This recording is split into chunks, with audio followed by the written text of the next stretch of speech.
With the nerfs to Hive Fleet Leviathan and some potential new changes coming up this month, let's have a look at the Hive Fleets as they stand, which are the most strongest, and what to expect of 2023.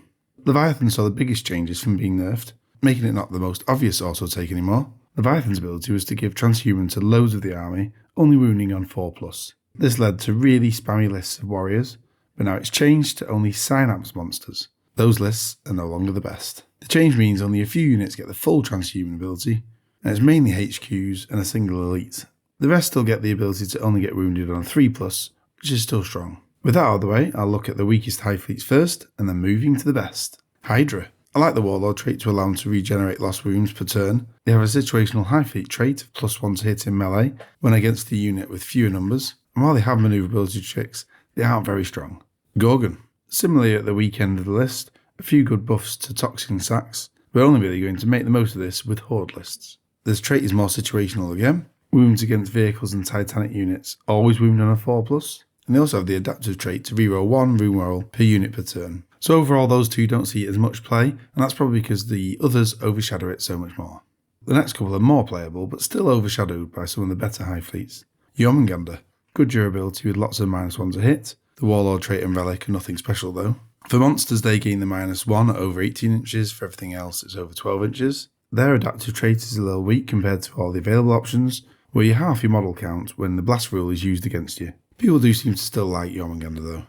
KRONOS. Great for shooting and always has been. They have a +1 to strength for shooting psychic power, and also have some anti-psyker abilities. Generally the trait is +4 inches to range weapons, but they also have a +1 AP to range weapons at half range. Good as I've said, without the focus on melee as you'd expect from Tyranids, they are overshadowed by others. From here, all the options are powerful and playable, and I'd be really interested to hear your opinions on which you think is best. BEHEMOTH. The Hive Fleet all about melee.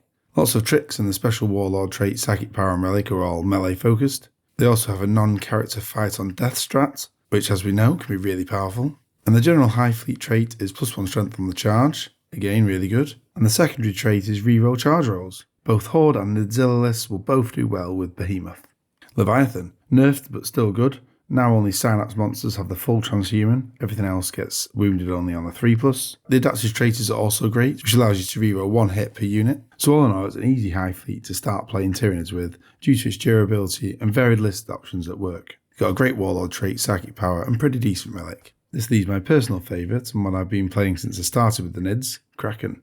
I actually probably rank them as the best Hive Fleet at the moment, so I'll be interested to hear what you think, and it not just being my personal favouritism. They've always been known for their speed and getting the first turn charge, and in 9th that is toned down a little but they're still fast. The primary buff for the Hive Fleet is to get an additional AP on the charge, and that's really nice, as it counts as Armour of Contempt, and with or without that rule in play, it makes Scything Talons and Rending Claws really scary. It's giving the extra AP to your melee when you need it most, and that is really good. The adaptive trait is also good for reliable speed with D3+3 also advancing, and they also get access to a +1 to charge or switch off Overwatch traits. The psychic power is great with a reroll charges against the target, and the stratagem to advance auto 8 without the penalty is also nice. Tyranids in 9th do lend themselves to manoeuvrability and melee, and KRAKEN fits this build really well. Neither KRAKEN nor Leviathan have access to the Obsec monster trait, and the take home from this is that most Hive Fleets are playable, which is a good position to be in. For the general adaptive traits, the Obsec monster and the +1 to charge are some of the most played and best. And for relics, the normal auto take is the Reaper of Obliterax, with its additional mortal wounds and damage that can't be ignored.